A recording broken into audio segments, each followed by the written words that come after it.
really brilliant is they're going to be kind of walking amongst you for lunch. So just a little bit up here, and then they're going to spend some time. They've already eaten, don't worry. And I haven't eaten, but congratulations, I'm glad you guys have eaten. And they'll be able to kind of join you at the tables if I start making this. Mark, how come you're not wearing your Thing 3 t-shirt? That was really disappointing. We had a deal. Part of the deal. I didn't get the memo. Is there a Thing 3? Yes. I don't think there is one in the book. In the book, there's only 1 and 2. This is the marketing scheme of things. You can be our Okay, anyway, let's get back to sex relations. We're already off the rails. So let's talk a little bit about Skytree Season 4. So just premiered first on Friday. Great season. I think you guys broke every year. It's guys I think the top themselves. And you guys have done it again. It's really amazing to see that show. Just continue to kind of go farther and then go, okay, where are we going to go now? And let's just talk briefly about a couple of things that are going on in Season 4. One of them, which I actually loved, which I thought was one of the biggest risks to take, and you really pulled it off, was a musical episode. So talk a little bit about that. It's our 8th or 9th episode. It's number 8. And it's called Feud. It was written by Damian Kindler, who also wrote the lyrics and the music with our composer, Andrew Lockington. And you're not going to see the cast of Sanctuary doing an episode of Glee. It's not. We really, really wanted to. There are no jazz hands in this episode. You do good jazz hands. You do I really do. I know. It's a talent that was really wasted on that episode. But it's more of a really organic way that we use song to tell the story. So scenes where normally people would be talking the words, we're actually singing them. Yeah. We had an interesting thing with the crew, because we were doing days where we're singing songs over and over.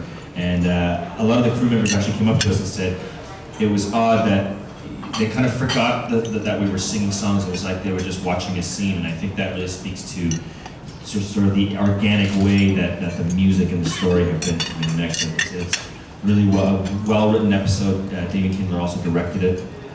Scary for us because, you know, I mean, I haven't been on Broadway for months, so it's you know, a little rusty.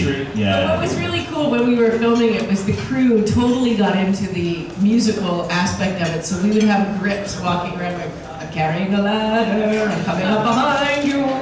And like the whole crew was singing. It was amazing. And everyone does their own songs. Jim Burns, who plays my father on the show, is a world-renowned blues musician, and he sings for us, so there's a lot of really special elements to it. And it was strangely emotional. I don't know, because of the music. I don't know. It kind of touches an emotional chord in people, and you know, we had like burly grips sort of on the crew going, oh god, that was beautiful. Oh, I got something in my eye. You know, like so. It was it's a really fun episode, and like Mark said, like classic Sanctuary fashion, out of the box, trying to tell stories differently, and so that's one of them. And I do want to reiterate that I think amazingly touching. If you're watching it going like this could be a train wreck, where are we going with this? And it really did. It was very touching. I had something in mind on that episode too. Don't start crying, Mark. Come on, don't start. I know you're hungry, but it's the hunger talk. Just briefly, more questions. Let's talk about some other things that are coming this season. Some key guest stars. We have Brian Markinson, who has been in everything. I mean, IMDb the guy, and you'll be blown away. But he came in for one episode, and he was so good, and we loved him so much that he's now back for like 4, maybe? Yeah, plays such a smarmy villain. You love to hate him. He's great. We also have Gil Bellows, who's been on the show this year. He does our final 2 episodes, and again plays a really fabulous villain that we love to hate. We have Adam Reed and Caroline Cave, who were very funny. They kind of play these bird people, very funny. They kind of bring a lot of humor to the season. Yeah. Actually, Adam comes back for a couple episodes. Right? Yeah. Carlo Rota is hysterical. I think the thing I would like to see is our blooper reel of us trying to get through this one scene with Carlo Rota. And I don't know if you know who this actor is, but he is so funny. He was on 24 and other things. oh my God, we barely made it through scenes. We had 3 cameras going at the same time, and Martin Wood was directing. It's an episode called Monsoon. And yeah, like tears streaming down the face, and Martin wouldn't yell cut. He was like, please, again. And that's really odd for us, because normally on Sanctuary we're So very serious. Yeah. We're never goofing around. Yeah. Do you like our matching t-shirts? Woohoo! And what was that like? This was your first season directing, right? Yeah, it was my first ever directing So gig. did you suddenly find yourself saying, can we please be serious? Can we please actually stop laughing? The irony. You know, the good thing is that with me directing, there was no goofy actor taking his pants off, trying to distract everyone. You directed? Yeah, it was okay. I did it with an open bathrobe and a megaphone. It was awesome. No, but directing was a lot of fun. It was very scary because having been an actor for such a while.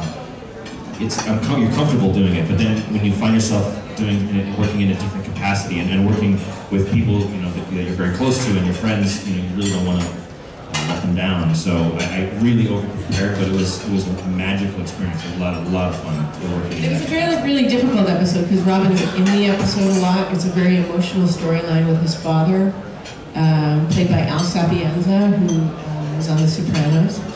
Another guest star. But it was, incredibly technically difficult, this episode. Yeah. As much as I'd like to make fun of you and just, throw you under the bus completely, I can't, because you did a really great job. How's that for love? Yeah, it was odd too, because I was playing myself in different times. There was flashbacks within the same scene of me sort of being 21, which it's not hard for me to do. The flock of seagulls wig I had.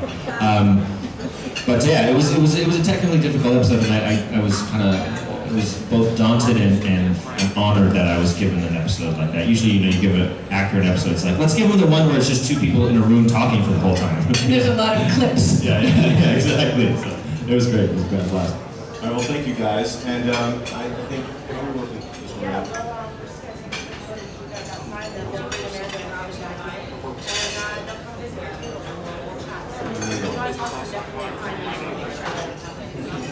Thank you so much, everyone. Thanks for coming. Enjoy the gazpacho.